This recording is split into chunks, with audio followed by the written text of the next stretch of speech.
আগামী বছর মকর সংক্রান্তির পূর্ণকাল কখন পড়েছে? মকর সংক্রান্তির দিনই তৈরি হচ্ছে বিরল যোগ, যার প্রভাব পড়তে পারে 3 রাশির ওপর। এছাড়া মকর সংক্রান্তির দিন স্নান করার শুভ মুহূর্ত কখন? সূর্য দেবতার আশীর্বাদে এদিন কোন 3 রাশির কপাল খুলতে চলেছে দেখুন।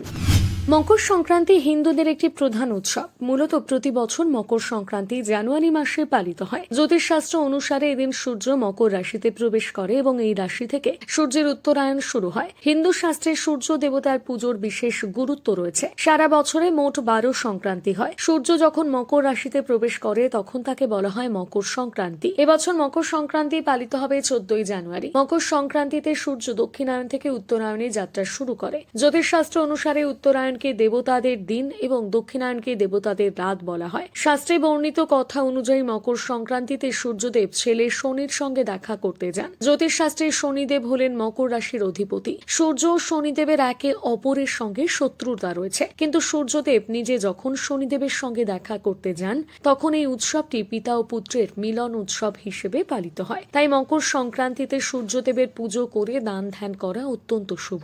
আগামী বছর মকর সংক্রান্তির পূর্ণকাল 14ই জানুয়ারি 8 ঘন্টা 42 মিনিট স্থায়ী হবে। সকাল 9টা 3 মিনিট থেকে সন্ধে 5টা 46 মিনিট পর্যন্ত থাকবে পুণ্যতিথি। মকর সংক্রান্তি স্নান ও দানের ভালো সময় সকাল 9টা 3 থেকে 10টা 48 পর্যন্ত মহাপুণ্যকাল থাকবে। যদিও পুণ্যকালের পুরো সময়টাতে স্নান ও দান ধ্যান করা যাবে। জ্যোতিষশাস্ত্র মতে মকর সংক্রান্তির দিনে কালো তিল, গুড়, খিচুড়ি, চাল, ডাল, পোশাক ইত্যাদি দান করা অত্যন্ত শুভ। 2025 সালে মকর সংক্রান্তির শুভ প্রভাব পড়বে 3 রাশির জাতক জাতিকাদের ওপর। দেখে নিন কারা রয়েছে তালিকায়। মকর রাশি। এদিন মকর রাশির জাতক জাতিকাদের ওপর শুভ প্রভাব পড়তে চলেছে। যে কোনো শুভ কাজ, গঙ্গা স্নান শুরু করতে পারেন এই দিন। আপনার জীবনে নতুন কোনো শুভাকাঙ্ক্ষীর আবির্ভাব ঘটতে পারে। তবে এদিন দান ধ্যান করা খুবই ভালো। সম্ভব হলে কোনো গরিব মানুষ কিংবা বাচ্চাদের বস্ত্র দান করুন, শনিদেব সন্তুষ্ট হবেন। কুম্ভ রাশি। মকর সংক্রান্তির দিন কুম্ভ রাশির জাতক জাতিকাদের উপর অত্যন্ত শুভ প্রভাব পড়তে চলেছে। দীর্ঘদিনের আটকে থাকা কাজ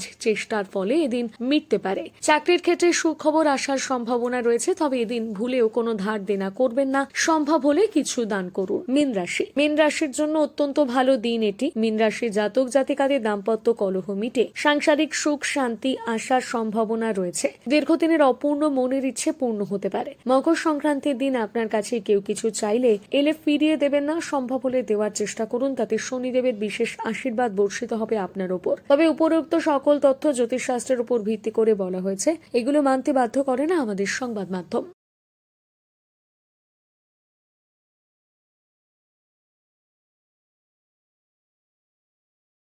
ব্যুরো রিপোর্ট।